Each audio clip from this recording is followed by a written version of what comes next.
bona zala kompisa ni baby nanga moko masia yeso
Mama et mon rien ne va, rien ne va. Okuki konimuna insalubrité zanakati, okondima yango te. Or insalubrité koko memela biso lisusu maladi makasi. Okomona bampoko baniawu bangembo. Courant ezali te, morgue solo. Bibembe poli motolu ya bana bampoko bakuma kolia. Non non. Dikenda soki na beli. Kome mangana mama ye mote mama Dikenda soki na beli Kome mangana mama ye mote mama Bako ya kotu bangai tonga esomba mina forma poche ya moto Christian Ankara Bako ya komelisanga kinini esalama soki na bikedi Boye na kobika ndenge nini Toki selenga ope makasa ya mangolo Makasa ya lemba Makasa ya saboka Yelanga ikulange tingana kota mufuku Dr Charlie Moussa Tango mususu na kobika Dikenda Mama yemo Vingila mbombe Anandis papa Mama yemo Vingila mbombe Dikenda Abigail Motema ya Hervé Pambo Mama Nanola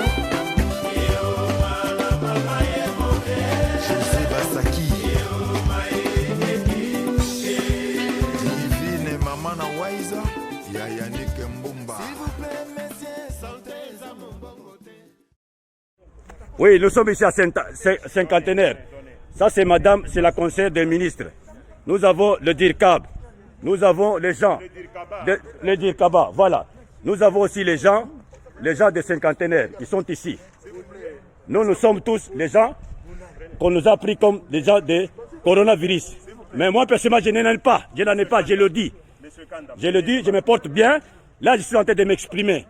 Personne ne peut pas me dire le contraire que non, j'étais malade, tout ça, non. Ça fait plus de 2 semaines que je suis confiné ici. Regardez, je vous ai bien montré. Toutes les fenêtres sont vissées. Toutes les fenêtres sont vissées. Il n'y a pas de médecins qui viennent nous consulter. Tout ça. Moi, je dois désinformer. Si on vous informe des choses, ce sont des faussetés. Moi, je vous le dis. Comment vous êtes dans cet environnement? Je vous le dis tout ça. Moi, aujourd'hui, je vais sortir. Je vais aller me confiner moi-même. Je vais me soigner moi-même. C'est tout. Moi, mais je vais sortir aujourd'hui. Comme il n'y a pas de résultats, je vais sortir aujourd'hui. Je n'en ai pas. Maman, moi j'ai acheté. J'ai n'angamo qu'on a acheté à Kezali. Non. J'ai dépensé mes propres frais. Non, je vous filme tous. Comme vous me filmez, moi aussi je vous filme. Je vais mettre sur les réseaux sociaux. Oui. Comme ça, vous pouvez des informations, vous bandez quoi ça va. Mettez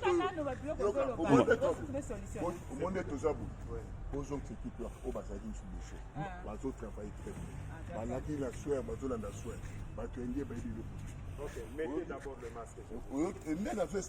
Oui, je comprends. Protégez-vous d'abord. Moi, je sors aujourd'hui. Là, je vous informe. Nazobi Malelo Nakende. Quand ça fait plus d'une semaine, les résultats, ils attendent tout ça. Non. Bah, comme on papa na bango, ta santé évolue. Oui, eux, ils vont s'asseoir. Mais moi, je vais sortir aujourd'hui. J'attends mon fils sur le bébé.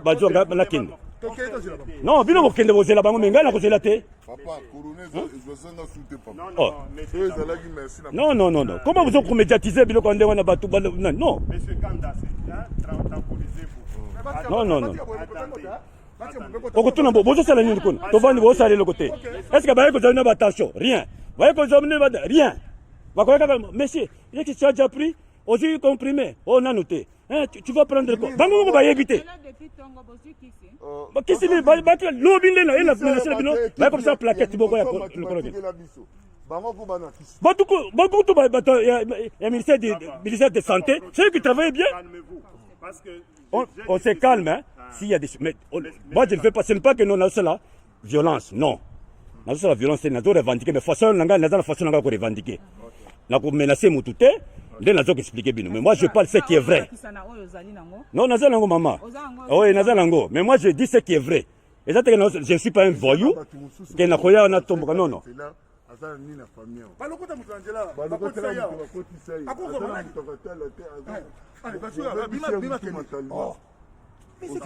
On combien de famille bazobang.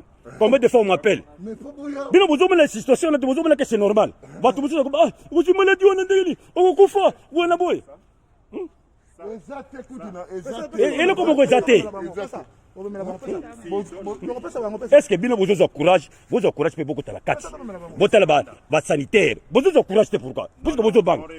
Je me préoccupe d'abord pour vos résultats. Non, parce que beaucoup de gens beaucoup de awa, vous visitez. La priorité. Ah, mengai, bonne chose aussi la mengai. Quand on vient me chercher, je vous dis bien, on a un téléphone nangai. La nanga. Là, je vous l'ai dit.